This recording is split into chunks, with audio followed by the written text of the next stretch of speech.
दूध का उत्पादन बढ़ाएं, लोगों की मदद करें और अपने जो जीवन है उसके लिए भी आजीविका को पैदा करें। अब बात करते हैं पर कैपिटा अवेलेबिलिटी की। अगर पर कैपिटा अवेलेबिलिटी अर्थात एक दिन के अंदर या प्रति व्यक्ति के हिसाब से कितना दूध चाहिए, उसमें पंजाब सबसे ऊपर है, हरियाणा उसके बाद में है, राजस्थान तीसरे नंबर पर है। और अगर हम अपनी बात करते हैं तो काफी पीछे हैं। तो काफी पीछे होना भी यह दर्शाता है कि एक बहुत बड़ी गुंजाइश है दूध के उत्पादन को बढ़ाने की उत्तर प्रदेश के अंतर्गत, और दूध को उत्पादन वो भी बकरी पालन के द्वारा बढ़ाने की। तो ये सारे आंकड़े सिर्फ इसलिए दिखाए जा रहे हैं कि अभी देश में बहुत गुंजाइश है कि बकरी उत्पादन बढ़ाया जाए, जिसके अंतर्गत हमारा दूध का उत्पादन भी बढ़ेगा और कुल मिलाकर के कंट्रीब्यूशन भी इसके द्वारा बढ़ाया जा सकता है। अब दूसरा जो कंपोनेंट है बकरी के द्वारा वो आता है मीट का। अगर हम आज की बात करें तो देश के अंदर मीट का उत्पादन है 8.1 मिलियन टन, जबकि 2016 और 17 में था 7.4 मिलियन टन। और सबसे ऊपर अगर हम देखें तो साफ लिखा हुआ है 2020 तक मीट का उत्पादन 11.4 मिलियन टन आवश्यकता है, अर्थात आज है 8 मिलियन टन, आवश्यकता है 11.4 मिलियन टन, अर्थात लगभग 3-3.5 मिलियन टन की आपके पास अभी भी गुंजाइश है। और 3.5 मिलियन टन मीट का उत्पादन कम नहीं होता, ये गैप बहुत बड़ा गैप है। यहां से भी आपको साबित होता है, जैसे हम बार बार दूध की बात कर रहे थे, अब ये आंकड़ा भी साफ दिखाता है कि देश के अंदर मीट का उत्पादन कम है, या ये कह सकते हैं खपत अभी बहुत दूर है। और इस खपत को ध्यान में रखते हुए बहुत गुंजाइश बनती है कि बकरी का पालन किया जाए और उसके द्वारा लाभ कमाया जाए, जिससे देश की भी पूर्ति हो और हमारे जो आपकी आजीविका है वो भी आगे की ओर चले। अगर एनुअल ग्रोथ की बात करें तो पिछले साल में थोड़ा सा कम हुआ है, 7.31% भी था किसी समय, और बाद में 4.92% आया, और 18-19 के दौरान में केवल 3.66% है। तो ये आंकड़े भी दर्शा रहे हैं कि मीट उत्पादन में देश के अंदर बहुत गुंजाइश है अभी इसको बढ़ाने की, और इसको बढ़ाने में बकरी एक बहुमूल्य योगदान दे सकती है। स्पीशीज वाइज अगर हम देखें कि आखिर जो टोटल मीट हमारे देश के अंदर हो रहा है उसके अंदर बकरियों का कितना योगदान है, पेंडी की रिपोर्ट दर्शाती है कि बकरियों के द्वारा लगभग 13% मांस पैदा होता है। अब अगर इस 13% को हम 25% की ओर ले जाने की सोचें तो निश्चित तौर से डिमांड ज्यादा है, और हम कर सकते हैं। तो कुल मिलाकर के इस 13% को 14 पे ले जाना, 15 पे ले जाना, 16 पे ले जाना, ये हमारे उद्यमी भाइयों का एक अपना विश्वास है, और दिनों दिन इस फील्ड की ओर जाया जा सकता है। तो पुनः हमको ये विश्वास मिलता है इन आंकड़ों को देख करके कि गोद पालन करने के लिए अभी देश के अंदर बहुत सी गुंजाइश है, और हम इस क्षेत्र में आगे बढ़ सकते हैं। चाहे दूध की बात चल रही हो और चाहे मीट की बात चल रही हो, तो पूरी गुंजाइश है इस व्यवसाय को अपनाने की। अगर परसेंटेज शेयर की बात करें तो मीट उत्पादन में उत्तर प्रदेश सबसे आगे, ये बड़े गर्व की बात है, वेस्ट बंगाल उसके बाद और महाराष्ट्र उसके बाद। लेकिन कोशिश है कि और मीट का उत्पादन बढ़ाया जाए, और उत्तर प्रदेश जैसे अभी नंबर 1 पर है और नई फिगर के साथ ज्यादा मीट उत्पादन के साथ आगे बढ़े, तो ऐसा प्रयास हम लोगों को करना है। अब प्रश्न आता है किसी भी पशुपालन के संबंध में कि क्या वास्तव में पशुपालन एक लाभदायक व्यवसाय है। अगर प्राचीन भारत की कल्पना करें तो हमारे पास में हर प्रकार के किस्म के पशु थे, हर किस्म के पशु थे, लेकिन हमारी आवश्यकताएं बहुत कम थी, क्योंकि देश की जो जनसंख्या थी वो बहुत कम थी। धीरे धीरे आवश्यकताएं बढ़ी, खेती कम होती चली गई, सारी खेती का उपयोग एग्रीकल्चर फार्मिंग के लिए किया जाने लगा, चरागाह कम होते चले गए, और कुल मिलाकर पशुओं की संख्या भी घटती चली गई अगर परिप्रेक्ष्य में देखें तो। और आज हम ऐसी स्थिति में पहुंच गए हैं कि जहां पर पशुपालन करें या ना करें, ये क्या वास्तव में फायदेमंद है या नहीं है, एक बहुत बड़े प्रश्न के ऊपर खड़ा हो जाए। और इस प्रश्न का उत्तर बिल्कुल सीधा साधा सा सिंपल वर्ड्स में हमारे पास में उपलब्ध है। अगर हम ऐसा सोच रहे हैं कि प्राचीन भारत की तरीके से अपने पशुओं को पाल करके और प्रॉफिट ले पाए? तो उत्तर है कि आज के दिन वो संभावनाएं बिल्कुल नहीं। कारण उस समय लैंड बहुत थी और पशुओं को 12, 14 घंटे, 16 घंटे चराने के बाद में एक ऐसी स्थिति में हम ला सकते थे कि उन्होंने अपना पेट भर लिया। अगर गाय की बात करें तो उससे आधा किलो दूध ले लिया, अगर बकरी की बात करें तो हमने दूध लिया ही नहीं है, या भेड़ की अगर बात करें तो जो हमको मिल गया हमारे लिए उतना ठीक था। लेकिन अभी स्थिति बदल चुकी है और ये स्थिति का जो बदलाव है वो इस पड़ाव पर हमको ले आया कि क्या पशुपालन एक लाभकारी व्यवसाय है? उत्तर, अगर प्राचीन परंपराओं के अंतर्गत हमने अपने पशुओं को पाला तो निश्चित तौर से पशुपालन व्यवसाय आज लाभकारी व्यवसाय नहीं। लेकिन अगर इन्हीं पशुओं को वैज्ञानिक तौर तरीके से पाला गया, कैसे पाला गया अब उसी की 1 मिनट बात करेंगे आगे बढ़ करके। अगर वैज्ञानिक तरीके से हमने इन्हीं पशुओं को पाला तो निश्चित तौर से ये व्यवसाय फायदेमंद है। अब उत्तर आपके पास में है। अगर हम प्राचीन परिस्थितियों के अनुरूप भी पशुओं को रखने लगे, जैसा पहले हमने सोचा था उसी प्रकार से अगर पशुओं को पालने लगे तो हम आज के दिन इन पशुओं से कुछ नहीं ले पाएंगे। लेकिन अगर वैज्ञानिक तौर तरीकों का इस्तेमाल करके अपने पशुओं को पालते हैं तो निस्संदेह हमको लाभ ही लाभ होगा, इसमें कोई दो राय नहीं है। और इसी के क्षेत्र में चाहे गाय पालें, चाहे भैंस पालें, चाहे बकरी पालें, चाहे भेड़ पालें और चाहे सूअर पालें, हर स्पीसीज का अपना महत्व है अपनी जगह। कैसे महत्व है उसकी 2 मिनट आगे बात करेंगे। लेकिन कुल मिलाकर के इस स्लाइड के अंतर्गत इतना ही डिस्कशन पर्याप्त है कि अगर वैज्ञानिक पद्धति के द्वारा हमने अपने पशुओं को पाला तो निश्चित तौर से हमको फायदा होगा। अब कैसे पालें आगे बात करते हैं।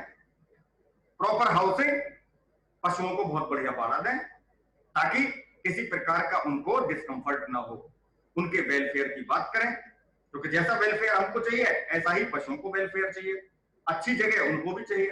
तो अच्छा वेलफेयर हम पशुओं को दें, निश्चित तौर से ये एक वैज्ञानिक पद्धति का पार्ट है और पशुओं को लाभ होगा।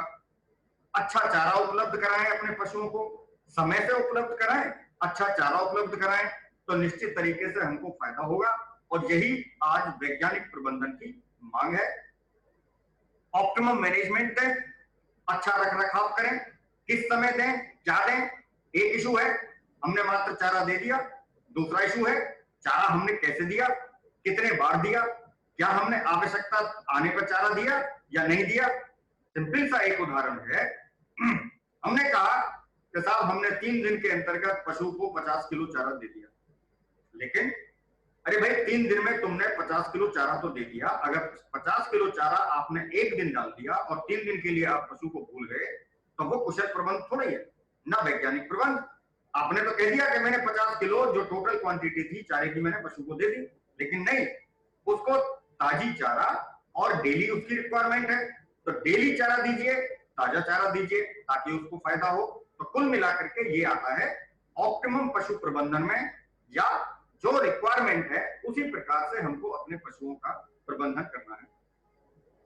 साथ पशुओं के अंदर किसी प्रकार की बीमारी ना हो, टीके समय पे लगाएं, समय पे टीके लगाएंगे पशुओं के अंदर बीमारी नहीं होगी और हम किसी भी प्रकार के असामयिक नुकसान से बच जाएंगे। अब मुख्य बात आती है प्रोडक्ट की सेल। जो हमारा प्रोडक्ट पैदा होने जा रहा है क्या उसकी सेल उपलब्ध है?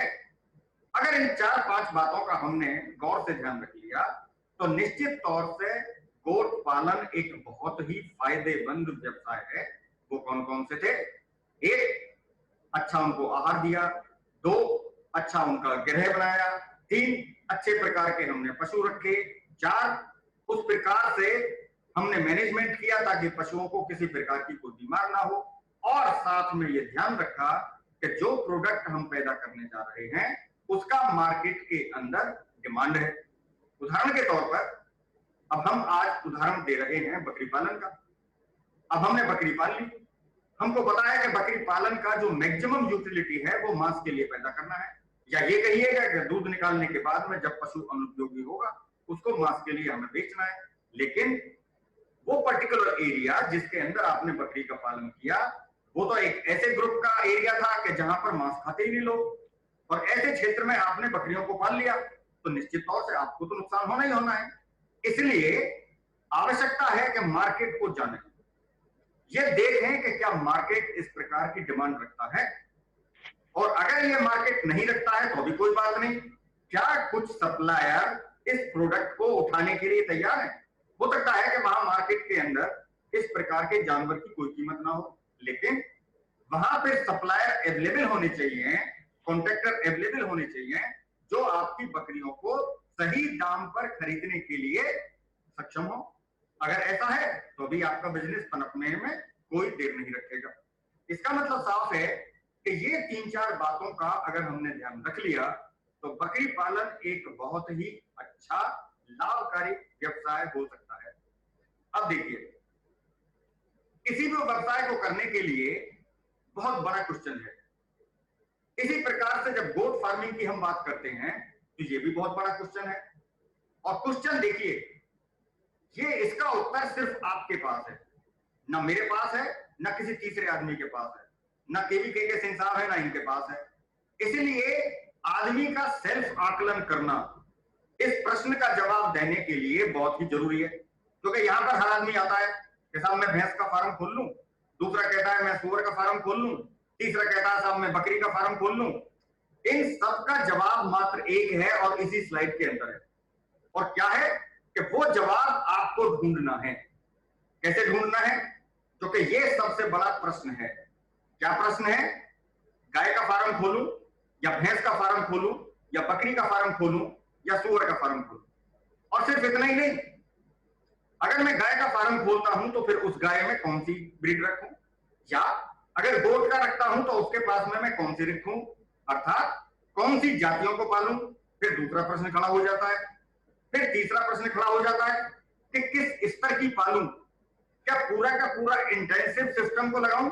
इंटेंसिव का मतलब मेरे पशु बाहर नहीं जाएंगे चरने के लिए, या मेरे पशु कुछ समय के लिए चरने के लिए जाएंगे, या मेरे पशु बिल्कुल बाहर चुभेंगे। इन सब के प्रश्नों का उत्तर सिर्फ आपके पास है, और वो उत्तर है मार्केट के सर्वे के आधार। मार्केट का सर्वे एक ऐसा सर्वे है, जैसा कि मैंने पहले अभी बताया, जो ये दर्शाता है कि आखिर मार्केट की डिमांड क्या है, और मार्केट की डिमांड के आधार पर आप ये पता लगा सकते हैं कि लाइव स्टॉक की कौन सी बिजनेस आपके लिए फायदेमंद होने जा रही है। इसी प्रकार से अगर गोट फार्म की बिजनेस को आपको देखना है तो क्या वो आपको भविष्य में फायदेमंद होने जा रही है, इसके लिए बहुत ज्यादा जरूरी है कि आप अपने मार्केट का सर्वे करें। देखिए स्लाइड, एरिया ऐसा था कि वहां पर मांस की जरूरत ही नहीं थी, वो पूरा का पूरा एरिया दूध का था। जब दूध का था तो निश्चित तौर से आपको गाय के लिए जाना पड़ेगा, मांस खाता ही नहीं वहां पर कोई, वहां कोई कीमत ही नहीं है, तो फिर आप बकरी पाल करके क्या करेंगे? तो निश्चित तौर से आपको जाना पड़ेगा गाय की ओर। इसके अलावा सिर्फ दूध नहीं, कुछ लोकेलिटी ऐसी हैं कि जहां पर दूध के साथ साथ वो कहते हैं मुझे मोटा दूध चाहिए, तो जाना पड़ेगा आपको भैंस की ओर। कुछ एरिया आप ऐसे पैदा हो गए हैं जो ये कहते हैं कि साहब सिर्फ दूध में ही नहीं, हमारे यहाँ तो साहब बहुत बड़ी मांग है A2 दूध। A2 दूध का मतलब होता है देसी, तो वहां निश्चित तौर से आप पालेंगे देसी गाय। और अगर आप देखना चाहें तो एरिया के हिसाब से जब हम अपने पशुओं को पालते हैं तो हमको देखिए कितना जबरदस्त फायदा होता है। देसी गाय का दूध अमूल 56 रुपए किलो बेचता है, और वही दूध अगर हम ऑर्डिनरी की बात करते हैं तो 40-45 रुपए किलो दूसरे तरीके से अवेलेबल है। सिर्फ देसी गाय के दूध के रूप में कहने पर उसने ये कहा कि साहब ये A2 दूध है, और मार्केट में A2 दूध की डिमांड है, तो उसने कहा कि साहब A2 दूध में दूंगा तो 56 रुपए दूंगा, जबकि ऑर्डिनरी दूध वहां पर 50 रुपए किलो अवेलेबल था। तो ये दर्शाता है कि यदि प्रोडक्ट को हमने अपने मार्केट के हिसाब से पैदा किया तो हमको कितना फायदा होने जा रहा है। इसी प्रकार से ऑर्गेनिक मीट, हो सकता है कि जो आपका एरिया है वो पर्टिकुलर ऑर्गेनिक मीट के लिए फेमस हो जाए, और आप दुगना तिगना रेट कमा पाए मात्र इस बात को शो करके कि जो हमारी बकरी है वो ऑर्गेनिक तौर तरीके से पाली गई है। और अगर ऑर्गेनिक तौर तरीके से बकरी को आपने पाल लिया और दुगना और 3 गुना आपको रेट मिलता है तो निश्चित तौर से एक फायदेमंद बिजनेस है और आपके लिए बहुत बड़ा फायदा होगा। कुल मिल आप और देखिए ऑर्गेनिक दूध का उदाहरण, जो ऑर्गेनिक दूध है मात्र ऑर्गेनिक दूध के नाम से 90 रुपए किलो अवेलेबल है। अब इसको अगर आप छोड़ दें तो बताइए कौन सा दूध 90 रुपए किलो अवेलेबल है मार्केट में? कोई दूध 90 रुपए किलो अवेलेबल नहीं है। इसीलिए अगर हमने ऑर्गेनिक बकरी का दूध पाल दिया, यही है मार्केट डिमांड। अगर हमको ये पता लग गया कि मार्केट के अंदर बकरी का ऑर्गेनिक दूध बहुत फेमस है, तो हम निश्चित तौर से बकरियों को ऐसा पालें जो ज्यादा से ज्यादा दुधारू हो और उनके दूध को ऑर्गेनिक पैदा करके और पब्लिक को दें ताकि हमको मुनाफा ज्यादा हो। कुल मिलाकर के बात ऐसी है कि कोई भी पशुपालन आपको नुकसान नहीं करता और स्पेशली गोट पालन या बकरी पालन नुकसान का दूर दराज तक कोई स्थिति नहीं है, फायदा ही फायदा है, क्योंकि अभी देश के अंदर दूध उत्पादन की बहुत गुंजाइश है बढ़ने की। इसी तरीके से मीट का उत्पादन अभी बहुत आवश्यक है, बहुत बढ़ना है मीट उत्पादन के क्षेत्र में। तो जहां हम बात कहते हैं कि दूध का उत्पादन भी बढ़ाना है और मीट का उत्पादन भी बढ़ाना है, और हम सब जानते हैं कि बकरियों का योगदान दोनों के अंतर्गत है, मीट में ज्यादा है, दूध के अंदर कंपैरेटिवली कम है, लेकिन जब दोनों का हम योगदान देखते हैं तो अभी अपार संभावनाएं हैं बकरी पालन की ओर। अब देखिए एक नेक्स्ट क्वेश्चन आकर के खड़ा हो गया कि क्या हमारे पास में इतनी लैंड अवेलेबल है? अगर हमारे किसान भाई ऐसे एरिया में हैं कि जहां पर उनके पास में काफी लैंड अवेलेबल है, आप चरा सकते हैं, तो निश्चित तौर से इन बकरियों को भी आप एक्सटेंसिव सिस्टम में पाल सकते हैं। कोई आवश्यकता नहीं है घर के अंदर रखने की, घर में रखेंगे 4 घंटे 6 घंटे और 6 घंटे इनको चराएंगे। मतलब ये है कि कौन सा प्रोडक्शन सिस्टम रखें, इसका उत्तर भी हमारे किसान भाई के, और किस प्रकार की बकरी पालें ये भी किसान भाई के पास है, आवश्यकता के आधार पर। अगर मीट की डिमांड ज्यादा है तो मीट के आधार पर, दूध की भी साथ में डिमांड है तो फिर दूध के आधार पर, और अगर दोनों की डिमांड है तो फिर दोनों के आधार पर। तो एक इस प्रकार का मिक्सचर करना है इस बिजनेस का, ताकि हमारे किसान भाई मार्केट के आधार पर अपने आप को आकलित करें और उसी के अनुसार हम अपने पशुओं को रखें। अब देखिए, अब ये स्लाइड दर्शाती है कि एरिया पूरा मीट का था। अगर आप गुवाहाटी चले जाएंगे, नागालैंड चले जाएंगे या मेघालय चले जाएंगे तो दूध की वहां कोई पूछने वाला नहीं। और अगर हमने वहां पर गाय के व्यवसाय को करने की कोशिश की तो निश्चित तौर से हमको बहुत फायदा नहीं होने जाता, और अगर हम वहां पर मीट का व्यवसाय को करते हैं तो हमको फायदा होगा। इस प्रकार के मीट की आवश्यकता है, फिर ये निचोड़ने की जरूरत है। अब अगर हम गोट फार्मिंग की बात करते हैं तो आज के दिन एक बहुत बढ़िया बिजनेस के रूप में इसको देखा जा रहा है। फास्टेस्ट ग्रोइंग बिजनेस है इसको कह रहे हैं, मतलब दिनों दिन बढ़ने वाली बिजनेस है। और 2 प्रकार की गोट आप रख सकते हैं, एक डेयरी पर्पस की जिसके अंतर्गत आमतौर पर जमुनापारी और बर्बरी आती है, मीट पर्पस की भी हो सकती है जिसके अंतर्गत बीटल आती है और ब्लैक बंगाल आती है। एक IRI ने भी अभी एक बकरी का इवॉल्व किया है जो बरेली के आसपास की बकरियां हैं जिनको हम देसी बकरियों के नाम से कहते थे, आजकल वो डॉक्यूमेंटेड ब्रीड के तरीके से जानी जाती है।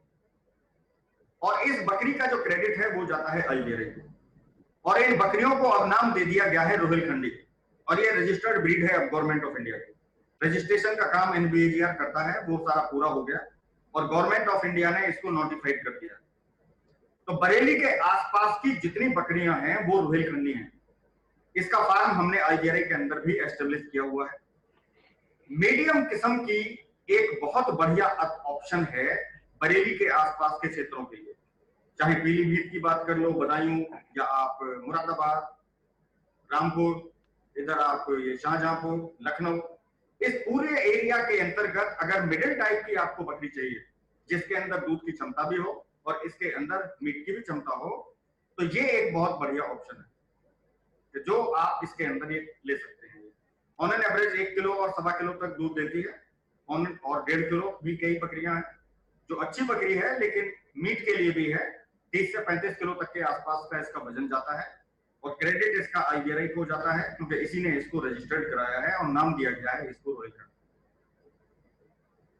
अब अगर इस बिजनेस की हम बात करें टोटली कितना संभावना है इस बिजनेस के द्वारा,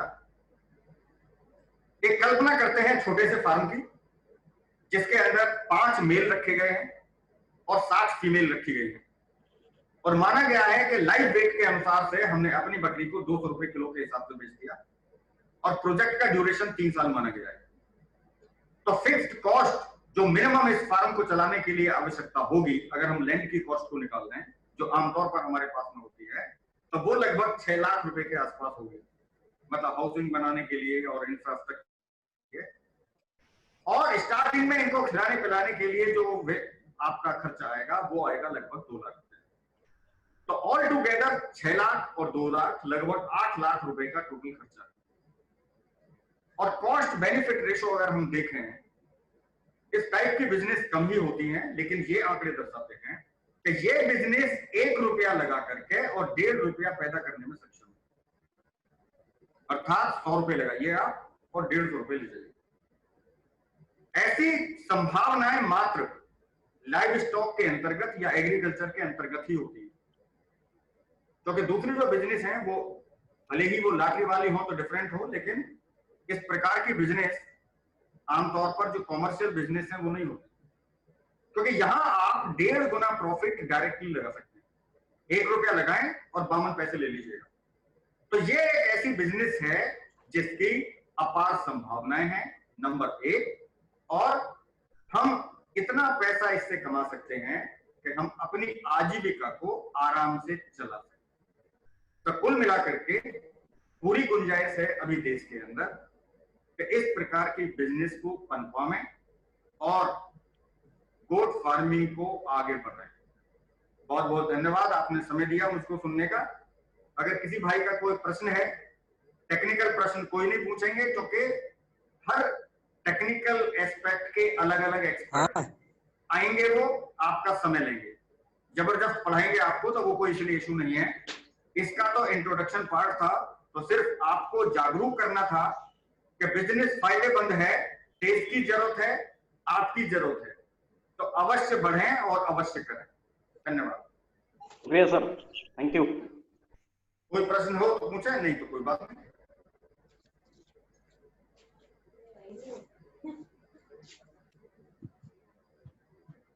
चलिए ठीक है, धन्यवाद। Okay sir, thank you, welcome sir. Thank you sir, welcome sir. Singh साहब क्लास पूरी।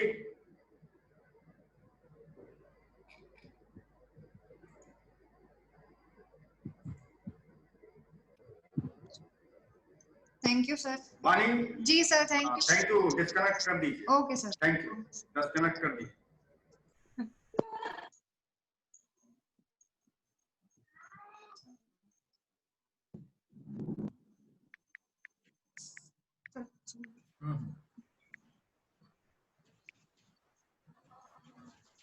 हाँ तो ठीक है, मैं ऑफिस में वेट कर रहा हूँ। हाँ तो वाई से बिल्डिंग से आप कृषि विज्ञान केंद्र किसी से पूछ लीजिएगा वहां से। हाँ ठीक, ओके।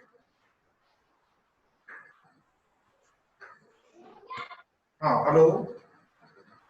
Yes sir. आप सभी लोगों को पुनः स्वागत आप लोगों का, और थोड़ा सा इनकन्वीनियंस हुआ, मुझे खेद है उसके लिए, और उम्मीद कर रहे हैं कि अब ये दिक्कत नहीं आएगी। आज जो 2 शेड्यूल थे उनमें से केवल एक ही लेक्चर होगा, और बाकी हम कल के लिए शिफ्ट कर दे रहे हैं, क्योंकि टाइम आज का जो हम लोगों ने अलॉट तय किया था उससे हम बाहर ले जाएंगे। तो बाकी के सर कल होगा, अभी बाकी फिर कल होगा शेड्यूल। अब कल का शेड्यूल हम भेज देंगे, कल का शेड्यूल और लिंक सारा व्हाट्सएप पर फिर से आपके आएगा। ठीक सर, ठीक है। तो अभी हम लोग आज का जो लेक्चर था, एक लेक्चर मैंने अपने लिए तय किया था, वो था उद्यमिता। तो उद्यमिता के ऊपर थोड़ा सा आपसे हम बातें करेंगे। अभी मैं सुन रहा था, गौड़ साहब का लेक्चर लगभग मैंने पूरा सुना है, और जी जी बिल्कुल। उम्मीद है कि आप सभी लोगों को पसंद आया होगा। बहुत सारी जानकारी उन्होंने दिया बहुत सारी सर, और बहुत शुक्रिया सर उनका जी, बहुत सारी। हाँ, एक चीज आपको और अच्छा लगा होगा कि मिल्क के बारे में जो बहुत सारी बातें उन्होंने जो शेयर किया, उसमें आप देखिए जी जी दूध का कितना बड़ा योगदान है अगर हम बकरियों को दूध के लिए भी ले लें। दूसरा है जो जी सर। चार उन्होंने मूल यहाँ के लिए ब्रीड्स बताई, उन चार ब्रीड्स जी में अगर आप देखें तो 2 मीट के लिए थी और 2 दूध के लिए, जिसमें डुअल पर्पस है, जी जी दूध और मीट दोनों मिलेगा। अगर हम जी जी उनके वजन पर जाएं तो जब कभी हमें जैसे छोटी बकरियां जैसे मीट की जो हमारी डिमांड है वो 20 किलो जी जी के बकरी की डिमांड है बाजार की, तो हम ऐसी ब्रीड लें जैसे ब्लैक बंगाल सबसे मीट के लिए सबसे अच्छी मानी जाती है सर। क्योंकि कौन सी, एक्सक्यूज मी? साइज में छोटी है। दूसरी तरफ एक है जो बीटल है, बीटल का जी 60 बीटल बीटल। किलो तक वजन होगा और वो एक मीट के लिए वो भी एक अच्छी ब्रीड मानी जाती है। तो अपनी जरूरत के अनुसार आप ब्रीड का चयन कर लें। तो इसके बारे में काफी अच्छी बातें हुई। अब हम लोग एक नए टॉपिक पर शिफ्ट कर रहे हैं, उद्यमिता, क्योंकि हम सभी लोग जी कुछ न कुछ उद्यम प्लान कर रहे हैं, विचार कर रहे हैं। तो इसके विषय में थोड़ी सी बातें हम लोग करेंगे। आपके साथ एक स्क्रीन शेयर कर रहे हैं हम।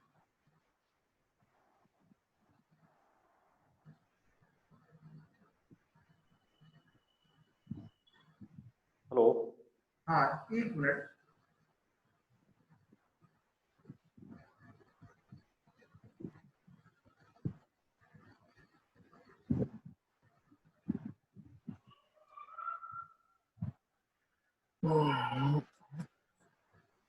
अब आपको स्क्रीन पर दिखाई दे रहा होगा उद्यमिता जी कुछ जी जी बातें। तो जी इसी के विषय में आपसे थोड़ी देर हम बातें करेंगे। जी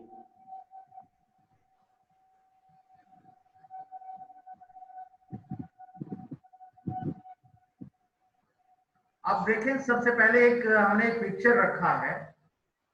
एक हाथ में खाद है और खाद में पेड़ जम रहा है। जी जी उद्यमी और व्यवसायी, इसमें आप देखें एक अंतर पाते हैं। दोनों शब्द आपको एक जैसा लगता है, इंटरप्रेन्योर और बिजनेसमैन। क्या दोनों वास्तव में एक है या दोनों में अंतर है? आप बताएंगे इसके बारे में कुछ? सर प्लीज फिर से रिपीट कर दीजिए एक मिनट। उद्यमी, इंटरप्रेन्योर या व्यवसायी, बिजनेसमैन, जी दोनों शब्द आपको एक जैसा लगता है लेकिन वास्तव में दोनों में अंतर है। तो आप क्या समझ सकते हैं क्या अंतर है उद्यमी और व्यवसायी में?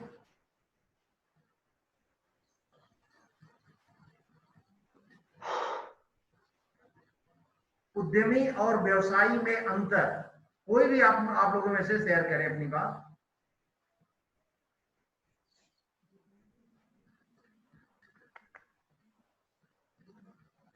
आप लोग देखिए, थोड़ी देर हम लोग इंटरेक्टिव रहें, थोड़ी देर बातें मैं भी करूं, आप भी जवाब दें, जी जी। तब तो अच्छा लगेगा। हेलो सर हेलो आप बता दीजिए। हेलो हाँ हेलो सर, मैं राजकुमार। हाँ, राजकुमार जी बताएं। सर एंटरप्रेन्योर वो होता है जो कि कोई अपना एक इनोवेशन वगैरह लेके और उसको एक बिजनेस के रूप में आगे बढ़ाता है, उसको कहते हैं। और व्यवसायी जो है पर्सनल में जो रहते हैं व्यवसाय, उसको लेके व्यवसाय करता है कोई भी चीज। अब आपके सामने स्क्रीन पर बहुत सारे चेहरे दिख रहे हैं। इन चेहरों को आप पहचानते हैं? बहुत सारे चेहरे इनमें से आपने देख रखे होंगे, बार बार नाम लिए जाते हैं।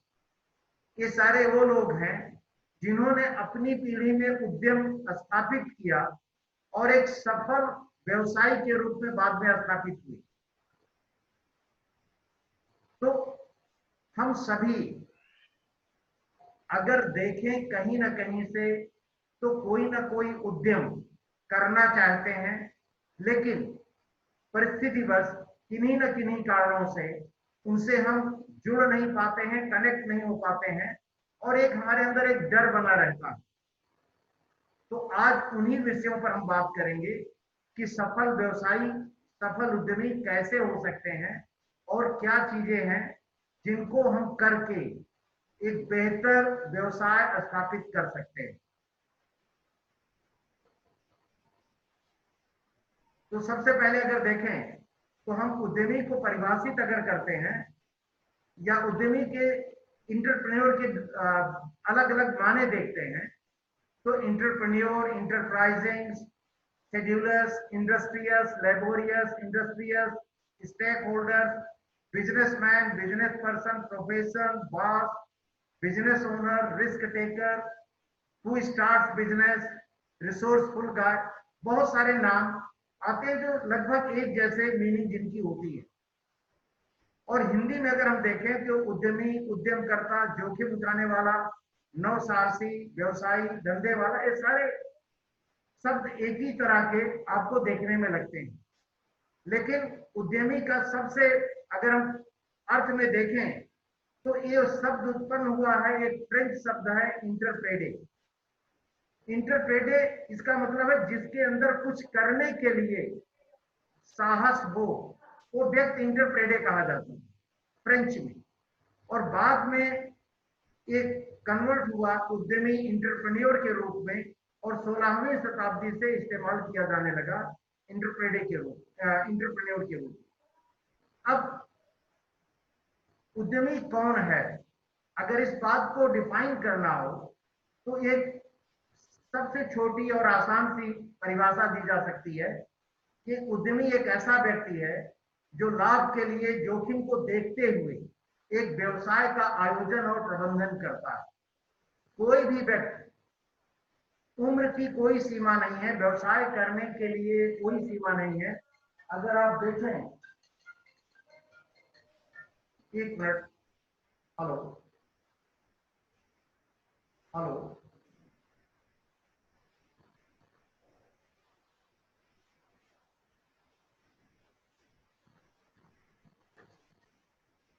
तो व्यवसाय करने की कोई उम्र की कोई सीमा नहीं है। जो व्यक्ति व्यवसाय शुरू करता है और संचालित करता है वही उद्यमी कहा जाता है। अब किसी भी उद्यमिता के 3 पहलू होते हैं। जब भी आप व्यवसाय करना चाहेंगे, व्यवसाय के लिए उसके 3 पहलू प्रमुख हैं। पहला पहलू है बाजार, क्योंकि कोई भी उद्यमी सफल तभी हो सकता है जब उसकी निगाह बाजार पर हो। बाजार से क्या अर्थ है कि बाजार, जब कोई भी उद्यम जब आप शुरू करते हैं, जब आप सोचते हैं, तो आपका उद्देश्य होता है अपने सामान को बाजार में बेचना। तो कोई भी व्यवसायिक विचार, कोई भी सेवा, कोई भी उत्पाद जब आप प्लान करते हैं, सोचते हैं, तो सबसे पहले आपको देखना होगा बाजार कि वास्तव में जो मैं सोच रहा हूं उसके लिए बाजार उपलब्ध है या नहीं। जो पहला पहलू हम देख लेते हैं, बाजार उसके लिए उपलब्ध है। तो अगला जो गुण है, अगला जो पहलू है जिसको हमें देखना है कि जो हमने तय किया है बाजार के लिए, जिस काम के लिए हम जाना चाहते हैं, जिस काम, जो प्रतिबद्धता हमारे अंदर चाहिए, क्या वास्तव में मेरे अंदर वो प्रतिबद्धता है? और प्रतिबद्धता है तो हमने जो संसाधन है और उसको करने में जो जोखिम है, क्या उसको अच्छी तरह से हमने विचार कर लिया है या नहीं। तो हमें अपने संसाधनों का सही तरीके से देखना कि क्या संसाधन हमारे पास उपलब्ध है, बाजार की जरूरत क्या है और हमारे संसाधन उसके कंपैरिजन में उसके समक्ष कैसे हैं, और उसके बाद पूरी लगन से उसे हम पीछा करने के लिए तैयार रहें और उससे होने वाले, उसमें होने वाले जोखिम को उठाने के लिए हम तैयार हैं। तीसरा पहलू आता है कि तीसरा पहलू है कि अवसर प्रेरित व्यापार विचार को लागू करने के लिए कार्यकारी बिजनेस संगठन का निर्माण। आप देखें, सबसे पहले आपने बाजार देखा, आपने अपनी लगन और मेहनत और उसके बारे में सोचा, फिर आवश्यक एक पहलू आता है बिजनेस संगठन, इन्वायरमेंट। और कोई भी व्यवसाय जो आप करने जा रहे हैं, अकेले सारे काम अगर करने जाएंगे तो आपके लिए मुश्किलात पेश आएंगी।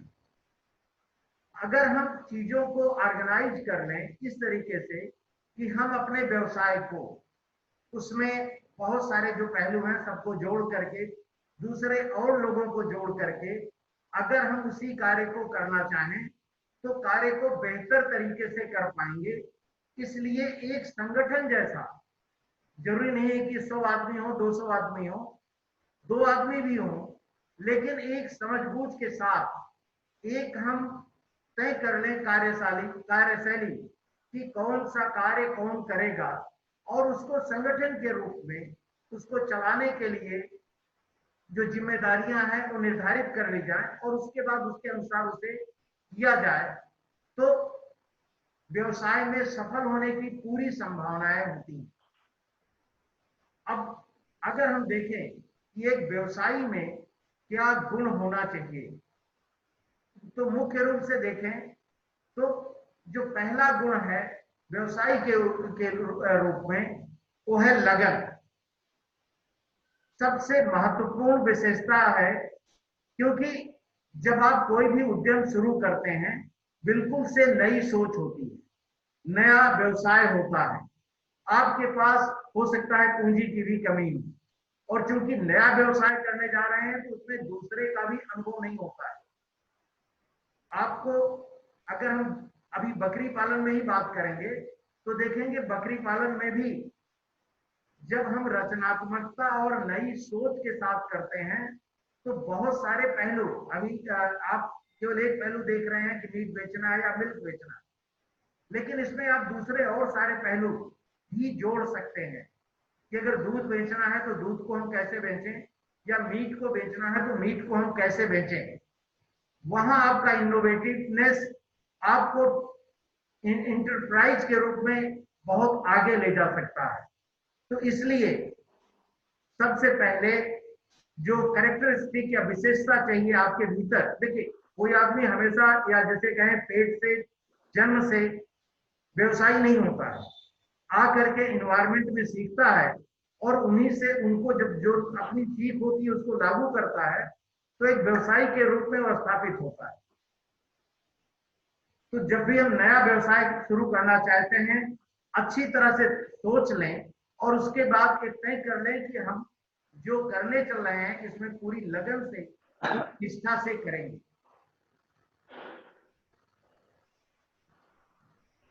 दूसरा कैरेक्टर है थिंकिंग एबिलिटी।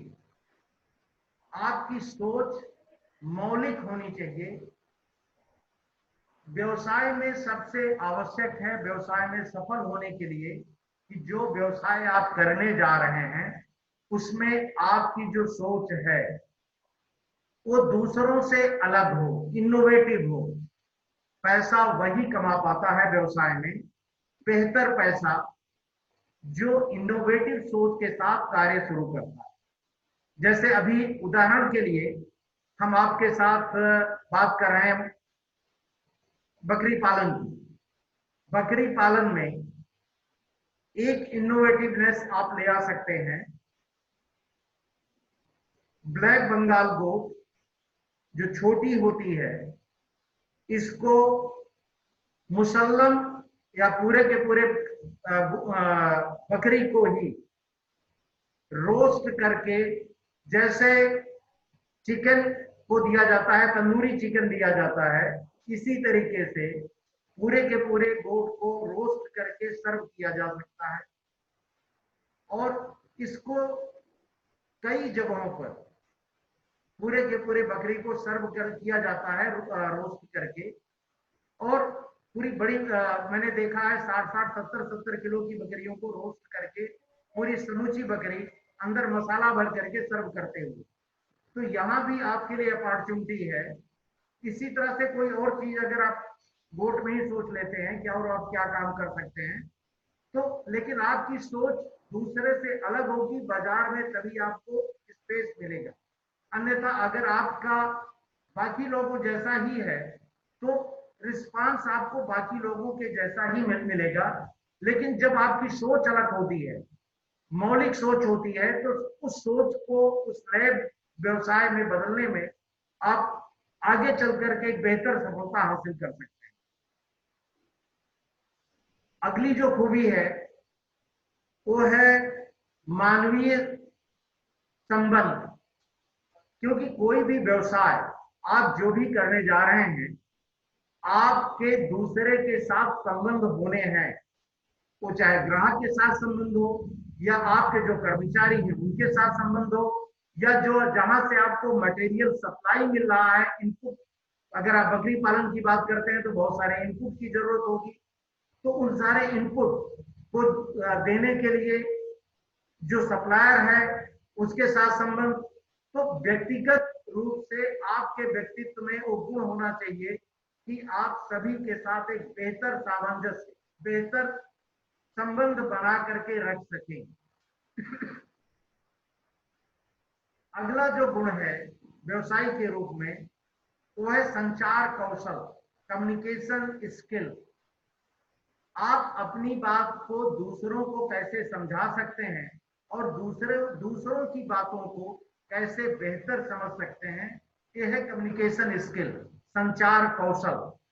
जितना ही बेहतर संचार कौशल आपके भीतर होगा, उतना ही सफल व्यवसायी आप हो सकते हैं। आप ये देखिए, आप ये देखते होंगे कि कुछ लोग जैसे कहते हैं मिट्टी को भी बेच सकते हैं, और बहुत सारे लोग सोना बेचने में भी उनको दिक्कत होती है। ये केवल इस पर निर्भर करता है कि आप अपनी बात को कितने अच्छे तरीके से प्रस्तुत करते हैं कि उसको हर आदमी आसानी से समझ ले। तो व्यवसायी के रूप में जब हम अपने आप को आगे बढ़ाना चाहते हैं, तो ये निश्चित रूप से समझिए कि हमें अपने संचार कौशल को, अपने बातचीत, अपने व्यवहार को इस तरह से नियंत्रित करना होगा कि हम अपनी बात कम से कम शब्दों में दूसरे तक संप्रेषित कर सकें और दूसरों की बातों को आसानी से समझें, और प्रयास हो कि हर प्रश्न का मुस्कुरा करके जवाब दिया जाए। नाराज होकर के हम अपने ग्राहकों को खोएंगे और जो सप्लायर हैं उनको दुखी करेंगे। तो इसलिए हमारे अंदर एक क्षमता होनी चाहिए कि हम अपनी बात को शांतिपूर्वक रख सकें। अगला जो लक्षण है या जो कैरेक्टरिस्टिक है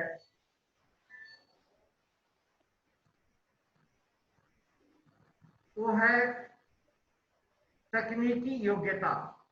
अभी जिस बात के लिए ट्रेनिंग चल रही है तो आपको टेक्निकल स्किल प्रोवाइड करने के लिए है।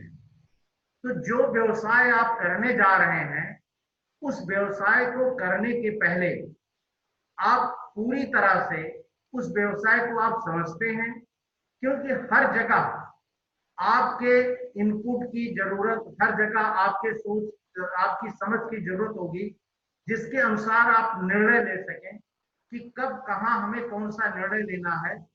इससे आप सही फैसला ले सकते हैं और बेहतर व्यवसाय को ऊंचे लेवल पर आप ले जा सकते हैं। इसलिए तकनीकी जानकारी, जिसके लिए सेशन पूरा चलाया जा रहा है, 5 दिन का सेशन है, हम लोग आगे इसको करेंगे, उसमें सारी तकनीकी जानकारियों के देने का प्रयास होगा। अगर हम ये बात करें कि उद्यमिता से फायदा क्या है, क्या लाभ है, तो एडवांटेजेस की अगर हम बात करते हैं उद्यमिता से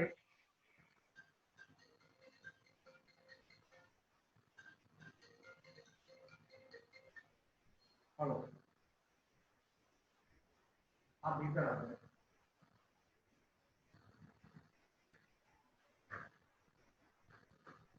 तो अगर हम लाभ देखें तो सबसे पहला लाभ है कि आप अपने बॉस खुद हैं, और जब बॉस होते हैं तो आपकी जिम्मेदारी कई गुना बढ़ जाती है।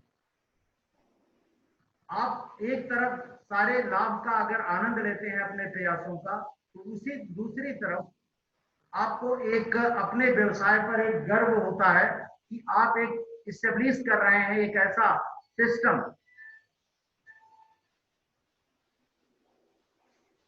इस्टेब्लिश कर रहे हैं जिसमें आप न केवल लाभ अर्जित करेंगे, वरन आप अपने तरीके से उस लाभ को दूसरे किसी भी कार्यों में आप लगा सकेंगे। इसके अलावा जब आप व्यवसायी होते हैं खुद, तो आप अपने मालिक खुद हैं, उद्यमी हैं, आप अपने मालिक खुद हैं, और समय अपने अनुसार आपका जो कार्य है उसमें समय का अपने अनुसार आप फिक्स कर सकते हैं, कब आपको समय देना है, कब आपको समय नहीं देना है। इस तरह के जो एडवांटेजेस हैं उस व्यवसाय में आपको उपलब्ध होते हैं। लेकिन इसके साथ साथ कुछ अगर उद्यमिता के लाभ हैं तो कुछ नुकसान भी होता है। जैसे, एक मिनट क्षमा कीजिएगा, हेलो, अरे अंदर आ जाइए, गेट सामने है, आप भीतर आ जाइए और वही छोड़ दीजिए, वही नीचे रख दीजिए हो जाए।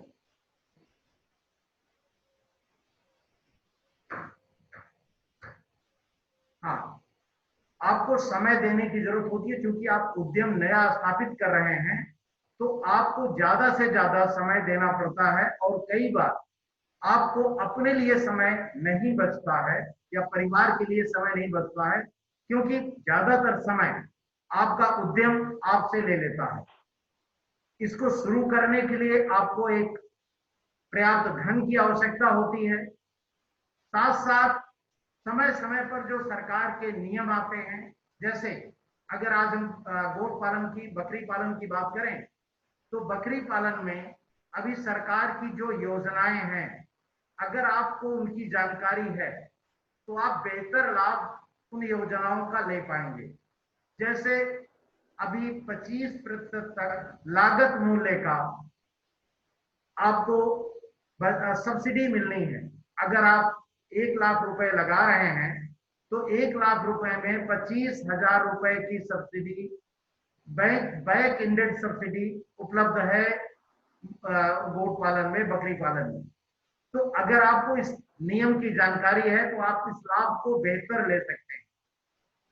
तो इसलिए समय समय पर विभिन्न जो नियम हैं उनकी जानकारी हमें रखनी होती है।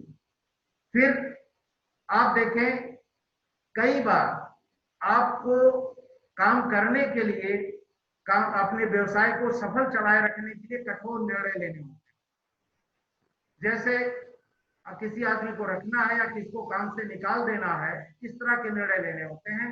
तो उस समय भी आपका हो सकता है कि किसी व्यक्ति की स्थितियों को देखते हुए आप उसे निकालना न चाहें, लेकिन व्यवसाय को सफल चलाने के लिए जरूरी है कि आपको निर्णय लेना पड़े। तो ऐसी स्थितियां कई बार आपके लिए मतलब असहज हो जाती हैं। व्यवसायी के रूप में आपके अंदर कई मूलभूत प्रश्न पैदा होते हैं। जैसे जब हम कहते हैं व्यवसाय शुरू करें या उद्यम शुरू करें, तो जैसे सबसे पहला प्रश्न आता है, क्या हर कोई उद्यमी बन सकता है? दूसरा प्रश्न आता है, क्या ये व्यक्तिगत लक्षण है या कोई भी कर सकता है, या कोई इसको करने के लिए किसी एक डिग्री या प्रमाण पत्र की जरूरत होती है? कई बार होता है कि जो ट्रेनिंग के लिए आते हैं लोग कहते हैं क्या इसके लिए सर्टिफिकेट मिलेगा? कई बार भ्रम होता है कि सर्टिफिकेट होने पर ही बैंक हमें लोन देगा। तो ऐसा कोई भी नियम नहीं है। पहली बात तो कोई भी व्यक्ति उद्यमी बन सकता है जिसके अंदर इनोवेटिव सोच है, जिसके अंदर अपनी एक विशेष समझ है, जिसको व्यवसाय के रूप में स्थापित करने के लिए उसके पास दृढ़ प्रतिज्ञा है, वो व्यक्ति व्यवसायी बन सकता है। और ये व्यक्तिगत लक्षण है जिसको सीखा जा सकता है। ऐसा नहीं कि अगर आज हमारे अंदर लक्षण नहीं है तो कल हम नहीं कर सकते हैं। निश्चित रूप से हम व्यवसाय कर सकते हैं, बशर्ते कि हम पूरी तरह से तैयार हों उस कमिटमेंट के साथ, उस लगन के साथ जो एक व्यवसायी के भीतर होनी चाहिए। और निश्चित रूप से किसी डिग्री या प्रमाण पत्र की आवश्यकता नहीं होती है, एक ही डिग्री, एक ही प्रमाण पत्र की आवश्यकता है, वो है आपकी लगन और आपकी इनोवेटिव सोच। अगर आपकी सोच इनोवेटिव है, आपके अंदर लगन है, तो आप निश्चित रूप से इस कार्य को बेहतर कर पाएंगे। कुछ बहुत और सारी चीजें हैं, छोटी छोटी चीजें हैं जो आपके अंदर होनी चाहिए, अगर नहीं है तो आप उनको विकसित कर सकते हैं। तो उनको विकसित करने के लिए आपको स्वयं प्रयास करना होगा, बाकी दूसरा व्यक्ति आपको गाइड कर सकता है। हम लोग समय समय पर आपको सलाह दे सकते हैं, बता सकते हैं, लेकिन करना आपको पड़ेगा। आपको यात्रा मंजिल पर आपको अगर पहुंचना है तो रास्ता तय आपको ही करना होगा, आपके बदले कोई दूसरा रास्ता तय नहीं कर सकता है। तो आप एक व्यवसायी के रूप में जब आप सोचेंगे, एक उद्यमी के रूप में जब आप सोचेंगे, तभी एक सफल व्यवसायी के रूप में स्थापित हो सकते हैं। और उसके लिए ये कुछ लक्षण हैं, जैसे उपलब्ध प्रेरणा, जोखिम लेने की क्षमता, नवाचार, इनोवेशन, लचीलापन, कुशलता, दृढ़ता, स्वतंत्र निर्णय लेने की क्षमता, नियंत्रण का आंतरिक नियंत्रण, आत्मविश्वास, हाई एनर्जी, कड़ी मेहनत, विजन, जुनून, वफादारी, नेतृत्व, बातचीत कौशल, सफल व्यवसाय के लिए प्रेरणा कौशल, संचार कौशल, सोचने की क्षमता से परे कुछ करने का जज्बा, और बहुत कुछ इस तरह की बहुत सारी बातें हैं जो आपको अपने अंदर पैदा करनी होंगी। आपके अंदर सारी चीजें हैं, लेकिन उनको और ज्यादा विकसित करना होगा और ज्यादा उभारना होगा, जिससे कि आप एक सफल व्यवसायी के रूप में स्थापित हो सके। तो बकरी पालन आप करने जा रहे हैं, लेकिन इसमें लाभ, इनोवेशन जब कुछ करेंगे, कुछ इनोवेटिव तरीके से सोचेंगे, तभी आपको बेहतर लाभ मिलेगा। तो थैंक यू, धन्यवाद।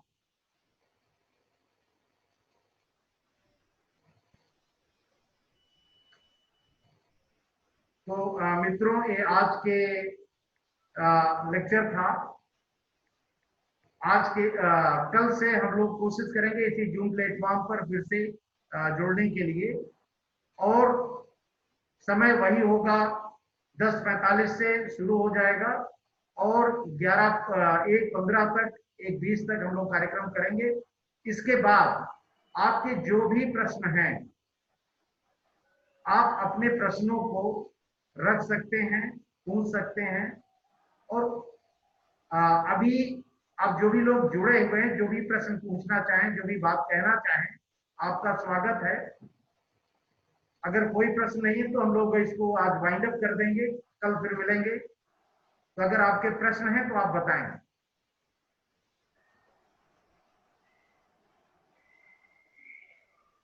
आमोद जी, यस सर। बताएं।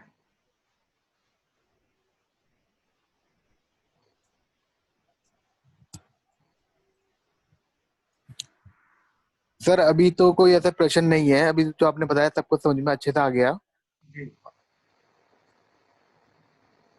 विजेंद्र, मोहित, हाँ सर, एक कुमार जी, क्वेश्चन है। हाँ हेलो, हाँ बताएं। ये पूछ रहा था सर। हाँ सर, मैं ये पूछ रहा था कि जो मांस के लिए अगर हम बकरी पालन कर रहे हैं, हाँ। तो सबसे ज्यादा वेट या जिसमें ज्यादा मांस निकले वो कौन सी प्रजाति होती है, कौन सी ब्रीड होती है? देखिए, बीटल है, सिरोही है। जमुनापारी में बीटल और सिरोही। हाँ, जमुनापारी में भी अच्छा होता है, लेकिन हाँ।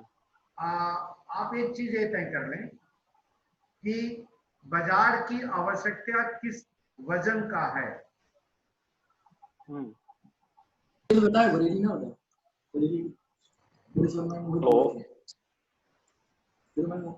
एक मिनट। हेलो, हाँ सर बोलिए। अभी हम बात पूरी कर रहे हैं।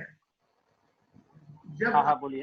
ये कितना वेट का आपको चाहिए, बाजार क्या ज्यादा वेट मांग रहा है, बाजार औसत वजन चाह रहा है या बाजार कम वजन का चाह रहा है, तो बाजार देख करके तय करेंगे।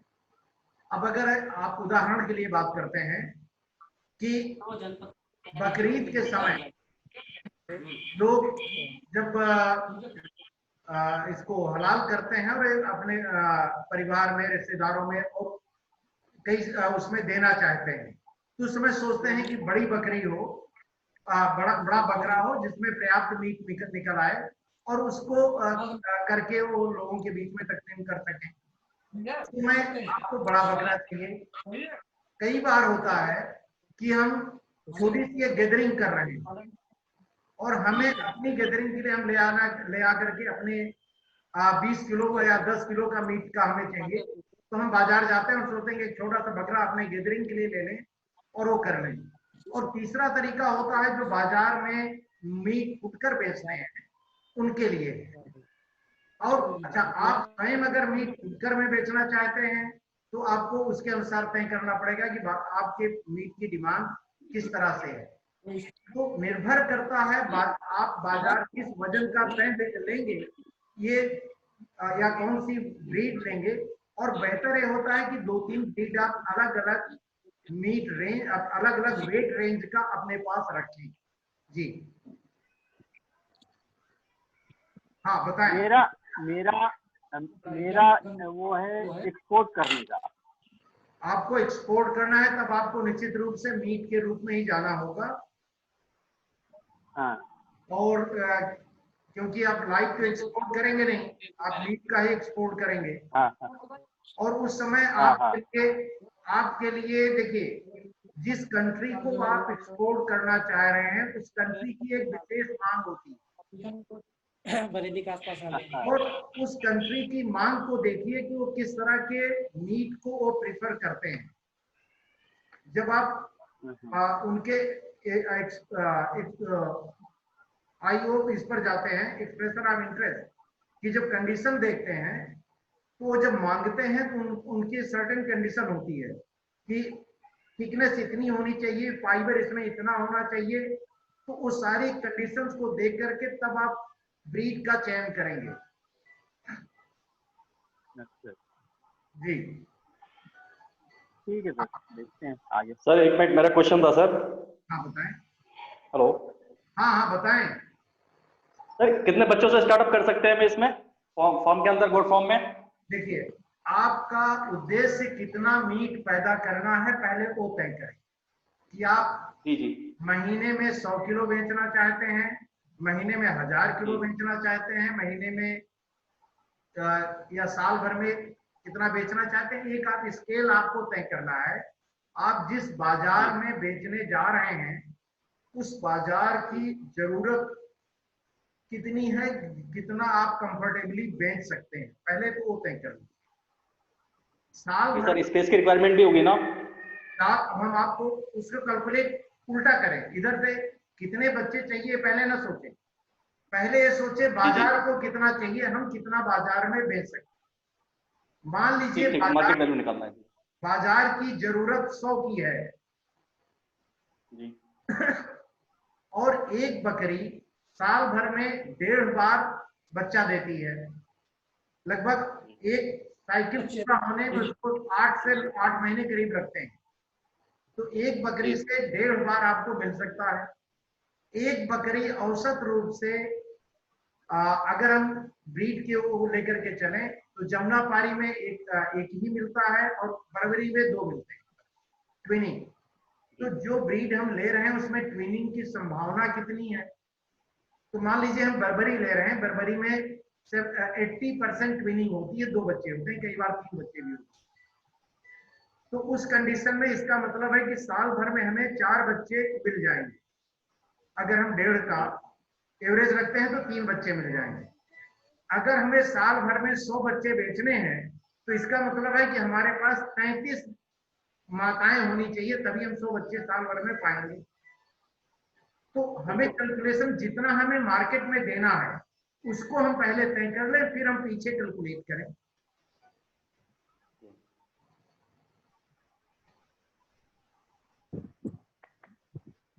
और कोई प्रश्न? चलेगी सर आपकी। जी थैंक यू सर। ठीक है, तो अगर और कोई प्रश्न नहीं तो हम लोग आज का सेशन वाइंड अप कर रहे हैं और कल हम लोग 10:45 पर पुनः मिलेंगे। आपको शाम को हम ओके भेज सर। देंगे व्हाट्सएप पर, नया लिंक भेज देंगे। Thank you. Okay sir, thank you, thank you. Welcome, नमस्कार। बाय, नमस्कार सर।